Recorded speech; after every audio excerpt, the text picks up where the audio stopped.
this post is about firewood or wood fuel logs, and these logs are probably well below 20% moisture because I burn them in my log burner, and it burns hot and clean and produces very little smoke. Sure, there's a little bit on startup, but when it's really going, very little smoke, and therefore very little pollutants and very little particulates. Because if wood combusts at high temperature, most of the organic materials that are put out during combustion are themselves combusted. So the ideal would be to take the material that makes up the wood, which is predominantly cellulose with other compounds as well, complex hydrocarbons, and turn it back into its component constituents, which would be water and carbon dioxide. Water and carbon dioxide. Basically the reverse of photosynthesis. Kind of mirrors decay, but also gives out a lot of heat rather than energy that bacteria and fungi, who basically cause decay, would produce as part of extracting energy for their lives. So this is produced by cutting down the trees, and then it's passively dried. Passive drying is drying it down without the use of energy and without the use of something like a kiln to force the thing to dry quickly. And I can get it down to below 20% quite happily in under a year by passive drying. I've heard it said that in the British Isles climate this is not possible. I've also heard it said that logs all require 2 years or more to season. That is rubbish, and I'll tell you why during the course of this video. So this wood fuel is produced by basically cutting the timber in the winter and then burning it the following winter, so that's 12 months.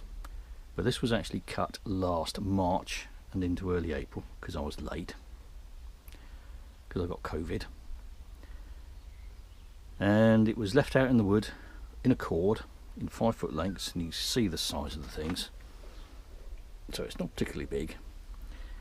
The biggest lumps were striped along the bark, similar to this. This is a small bit. I think that was striped to get rid of the ivy, but I do that deliberately on big bits to speed drying because it breaks the seal of the bark. Bark has evolved basically to stop the tree from drying out, stop it desiccating. A tree, like a person, if it becomes dehydrated, the life process is slow and then stop. The tree dies. And having nice waterproof bark, which can also communicate gases with the environment via these, which are lenticels, which is our little pores. If a tree has those which control the rate at which water is given off through the waterproof bark, basically it's how a tree conserves its moisture, its life water, the water it uses for its life and all its chemical processes, like photosynthesis, like respiration. So this was produced passively, cutting it down, seasoning it in a cord for 2 seasons. That's what seasoning is, leaving timber out for a season or more. So this was cut down in March, left in a cord off the ground throughout the spring and the summer, 2 seasons. End of the summer, brought back here, still in the 5 foot lengths, and then cut in a log break. There's a video about that on my channel, to give these lengths, which are the lengths that I use for my wood burner. For any American viewers watching, these are smaller than 16 inches, which is common in America, because wood burners in the UK are typically smaller. So we'll come back to this in a minute, but you can see this thermometer, which has been out here for over an hour, and that says just under 9 degrees centigrade. It doesn't show it in Fahrenheit, but if you work in Fahrenheit you can do the conversion. So that's 9 degrees centigrade. Other thing to look at is, you see the green glow up there? That's sunshine shining through the next door store, which is a metal store, because I make things out of metal as well as out of wood. That's ventilation here, and also through there. And on the roof we have roofing felt, and there's also a one-way permeable membrane, vapor permeable membrane. Same on the back wall, you'll see a bit of it here, which is lined with bits of pallet. The whole thing's made of bits of pallet, plus some uprights which were sawn in the woods. And the one-way membrane basically allows moisture to go from in here to the outside. And then when this is closed up, you've got basically a half height barrier, comes up to about here, which stops rain dripping off the gutter. You can see all this water and then blowing in if the wind is going in this direction. This faces north. Today's the 31st of January 2025, and you can see it's a beautiful sunny late winter's day. It rained last night. It absolutely poured down most of the night. That much basically. So why is that important? Right, we'll go through here and I'll talk to you in a minute. This is my other store. This faces south, and the reason for that will become apparent in a minute. It's not entirely by plan, this is partly accidental. It's what I've got where, or the space I've got. You can see the whole place is a bit of a mess. It's full of projects and also wildlife, but we won't go into that now. So it rained a lot last night, you've just seen the results. And here the roof slopes down and basically drips off here, and then basically can't blow in when the wind is in the southwest because of these doors. These go all the way up, but you've also got ventilation in here, in the ends, in the back, which faces north, and in the sides. That's about here. And you can see it's again made of bits of pallet, except for the front doors, which are second-hand gates into somebody's yard. It's about 10:30 in the morning, and it's cusp of January and February, and that thermometer, which has been in here for about half an hour, now says 25 degrees centigrade, which this one I can tell you is in Fahrenheit as well, and that's 78 Fahrenheit. And that's important because it's in the sunshine. And I use this to dry down timber, do the final drying of timber that's got wet, so I can stick it on the fire so it burns clean. So let's look at this timber in here. This is mostly hazel, exactly the same stuff as we saw in the last store. And this is in here because it's slightly lesser quality, and a lot of it has started to spalt. So we can see that here. Spalting is the start of fungal decomposition. If you can get timber dry quickly and then keep it dry, fungi won't get a start because they need water to actually survive and to live and to thrive. And this is 99% hazel. That one's a foreigner. I think that's a bit of Prunus racifera, cherry plum, but I'm not certain. It's been in there quite a long time. And a lot of it is spalted. And this stuff, let's ignore this for a moment, we'll come back to that. It's like that. Now this was felled at exactly the same time and treated exactly the same as this other material and the dry stuff you just saw. But when it was brought back here in October or early or late September, various wibbly wobbly bits were stuck on top of the tarpaulin, because I keep it under a tarpaulin until it can be processed to keep it dry. This was on top of the tarpaulin until I saw the last of the wood last week, so it's late January, and this is re-wet. So it's gone from slightly spalted to on the verge of being rotten. This is now pretty light, but when I stuck it in here beginning of last week, it was pretty heavy because it was soaking wet with water. And every time it's been sunny, I've opened the doors to get the sun on here, get it to dry out. Similar story with this. This is a bit of ash that was lying about, and this is a bit of sycamore that was lying about, and this has got an awful lot drier. I was using this as a chopping block. Some of these bits you can see where it's been on the ground, and you see where this water's been soaking from the ground into the timber. So because I open it when it's sunny, it gets nice and warm, it gives off water.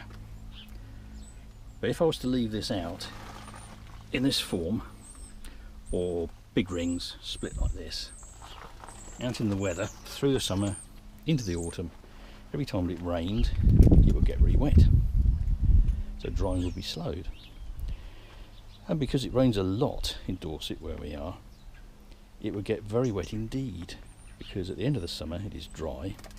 The nice waterproof bark is now dead, all the life water has been lost, and even though the bark would offer a little bit of protection in long lengths, in the ends water could get in through the bark, at the ends water could get in through the timber and a little bit through the bark. When it gets like this, it soaks up water faster. So you can passive dry, and passive dry efficiently if you keep your timber dry. If you stop it from getting rained on or wet snowed on. So this is how you passively dry, and this is why it's important to think about, if you're building a wood store, how it's designed. I've seen a lot of wood stores where the roof base at the ends here and the ends of the timber on the outside are in the wet. And also I've seen wood stores where you have a slope towards you like this, built up against the property boundary, so water can run off and then be blown in all over the ends of the timber and actually into the wood store. Whereas here I've got doors that can open and close to keep it dry. And in this particular one I'm using aspect. In fact, this is south facing. There's the sun over there just after 10 o'clock, to dry my timber better and more efficiently. Right, I hope that's been useful. Basically the message of this video is it is perfectly possible to passively dry down to below 20% wood fuel in the UK in less than a year. It is a myth that you need to dry it in a kiln. It is also a myth that you need to store it for more than 2 years. Thank you very much.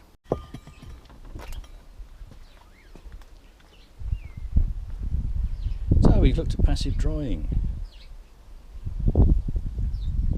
I heard various people in my head cry that if you have big lumps of timber, so you've got a whole tree trunk, or you've got big fat rings, say 12 inch or more in diameter, this is all under 12 inch, then how do you dry that down in under a year in the UK with just passive drying? Well, you obviously have to split it. Now, splitting, you break the seal of the bark and you cut it into length, and that allows water to come out the ends as well. The thing that is then dry much faster than it would in a round, in a ring. I haven't got any rings here because I don't use big timber. I use this little stuff because it suits me absolutely grand. But if you've got timber in a big trunk, then basically the seal of the bark, this is a fresh felled tree we're talking about, will keep the moisture in the wood, in the piece of timber, and it can still stay alive whilst live water is present, and it'll take a longer time for that to dry. So if you're drying, say, a tree trunk to mill, it takes way longer than a year to dry it down, to season it, This is seasoning for milling, not seasoning for firewood. It'll take much longer a year to dry that down than it would if it was in small lengths and then split. If it's in rings, that takes longer than if it's split. While splitting, I say again, you break the seed of the bark. So it can lose water out of here, and a little bit will be retained by the bark, but not a lot. Species like ash, fellow length, cut into rings, and then you just cut the outer end of the bark with, say, a pocket knife. It'll show up green. That is chlorophyll. So a tree like ash, with one of the thin bark species especially, can actually stay alive, and it can photosynthesize and respire, take in gas from the atmosphere via its lenticels, which are these, don't forget. Not so clear on this as on that other bit I showed you in the other video. And it can stay alive. Species like crack willow, they can stay alive, and then they can sprout, put out adventitious roots when in contact with wet ground, and put out sprouts and turn back into a tree. Other species don't do that, like hazel or ash. But the example of crack willow can show you how a lump of tree, unless it is prepared for wood fuel or stacked off the ground, potentially for drying and milling, can stay alive a long time and even form another tree potentially. So you have to process your wood, and if you take a large trunk, cut it into rings, and then split it and stack immediately after felling in the winter, you can then use that to produce logs by the end of the summer for burning the following winter. So you can passively dry it, even large timber, by the end of the year if you do it right, and if you stop it from being re-wet when rains come. Right, hope that was useful and interesting. Right, going to shoot a coda. I did another couple of attempts at videos about firewood since we first took the temperature in here. If you look on here, temperature is now in the sun 31 degrees centigrade. And this is now nearly 11 o'clock on a day on the crux of January and February in southern England. So this wood in here is actually starting to feel nice and warm. This is going to be drying very well indeed.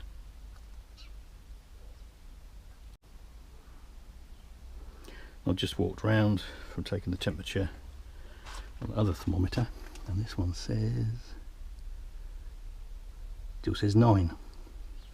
So 9 degrees C versus 30 degrees C in the sun, which illustrates, I think, how you can actually use aspect and other bits of being clever, in inverted commas, to passively dry wood in the UK quite successfully. This won't be drying to the same extent as the stuff in the other store which faces south, but it will be staying dry, which is part of the equation.